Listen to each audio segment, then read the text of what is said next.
Welcome to Rob Schmitt Tonight. Our state-run media will tell you otherwise, but there was a bombshell moment today on Capitol Hill when senior FBI officials seen in this video delivered a highly credible allegation of criminal bribery and money laundering against the President of the United States.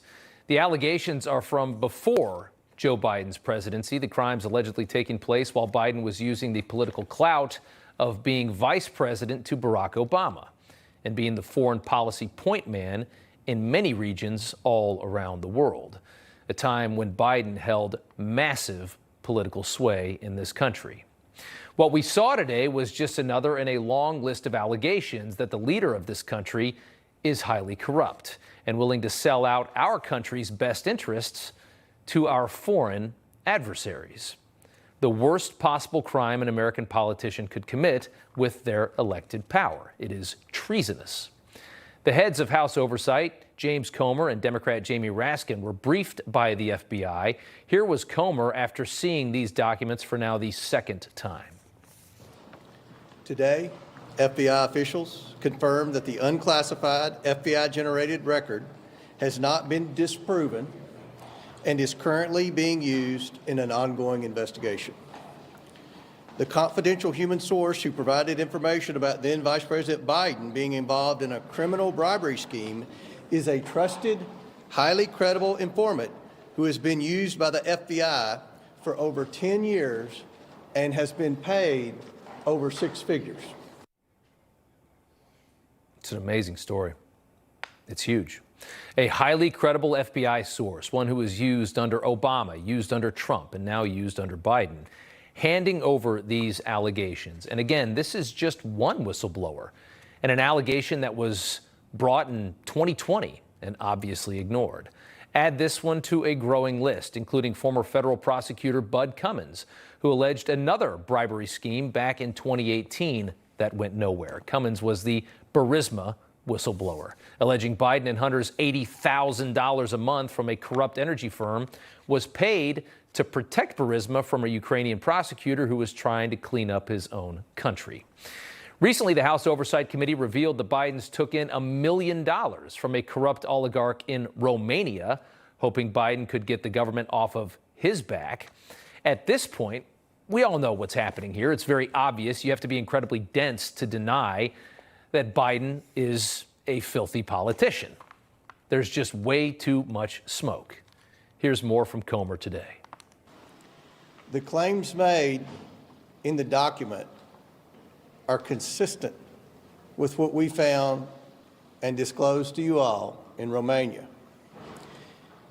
It suggests a pattern of bribery where payments would be made through shell accounts and multiple banks. There's a term for that. It's called money laundering. So there's really no good way to spin this, right? I mean, you see these stories, you've heard enough allegations, although the mainstream press ignores most of them, it's still all out there. It gets all out there because you have somebody that, cares over at Twitter enough to let you see what's really happening in this country, and there's so many forums where it gets out anyway. But this morning, in the face of all of this evidence, in the face of all of these whistleblowers and allegations coming in from all over the place, over at MSNBC, Joe Scarborough humiliated himself yet again by alleging that all of this is just nonsense. But all these things about like the Biden crime family, this, that, the other, they keep pushing and they keep finding absolutely nothing. And it ends up at the end of the day just being an embarrassment for them. An embarrassment to them? To them? Who's embarrassed? That is what state-run media looks like. And he used to be a Republican. Most of the media are aware they can't defend against this many credible allegations of despicable behavior, so they just ignore it. Here's what CNN looked like. Here's what CNN and the rest of the Biden-aligned media looked like today, just after 1 o'clock in the afternoon, the same moments Comer and Raskin were holding a public news conference after meeting with the FBI over allegations that Joe Biden takes money from adversarial countries. Here's the press. Of course, this is a huge problem. Drones intermixing with commercial airplanes. This is the result, delays. So now to parents and honoring Pride Month. They are opening up to us about their personal journeys with their children and coming out, hoping to help other parents know the best ways to be supportive. The judge was not happy that Prince Harry was not inside the courtroom this morning. Let's talk about George Santos.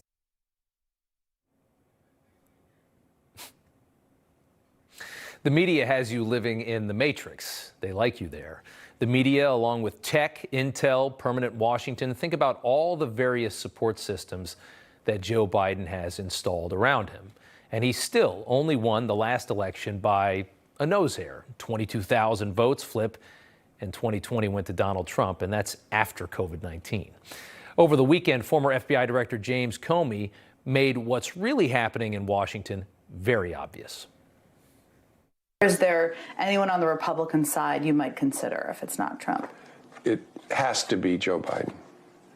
And I'm glad he's willing to serve. It has to be somebody committed to the rule of law. He really said that. Committed to the rule of law. The man standing accused of blatant corruption, taking millions to benefit our adversaries, and then putting his foot on the scale of justice, as alleged by another whistleblower, pressuring agencies not to investigate it. The man James Comey swears is committed to the rule of law, and it's not just Trump. No Republican can be president. It has to be Joe Biden. You just heard him. And Comey wasn't done there. Think about what 4 years of a retribution presidency might look like. He could order the investigation and prosecution of individuals who he sees as enemies. I'm sure I'm on the enemies list. Because the president constitutionally does oversee the executive branch entirely, which includes the Department of Justice, prosecutors and investigators. And so he could direct that individuals be pursued. He could order the prosecution of people he sees as enemies. That's what Trump could do if he gets back in the White House. You mean he could do exactly what they did to him for the entire time he was in the White House and the 2.5 years since? Now you see why this entire cabal is manic to keep Trump out. 2024 is life or death for establishment Washington, willing to hide any amount of Biden corruption, any act of Biden to save this machine. On Sunday, 4 different New York Times reporters collaborated on the Democrat elephant in the room story, which is how on earth Joe Biden can ask Americans to elect him president again when he can barely walk without falling down. Here is an excerpt from a New York Times. This is not an op-ed, by the way. This is an actual news story from the New York Times. Sharp and wise at critical moments, the product of decades of seasoning, able to rise to the occasion even in the dead of night to confront a dangerous world. Yet a little slower, a little softer, a little harder of hearing, a little more tentative in his walk, a little more prone to occasional lapses of memory. Can you fathom a more forgiving summation of the geriatric, dementia-ridden presidency we have seen over the past 2.5 years?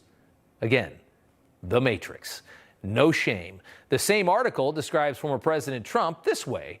During an appearance at the U.S. Military Academy at West Point, he had trouble lifting a glass of water and seemed to have trouble making his way down a modest ramp. So they're bringing up the solid metal ramp with no railing for the 10,000th time, ignoring the fact that the guy plays like 200 holes of golf a week. Just an embarrassing article, even by New York Times standards. One more clip from that. Mr. Biden says age is a legitimate issue, but maintains that his longevity is an asset, not a liability. You say I'm ancient, he said at the White House Correspondents' Dinner in April. I say I'm wise.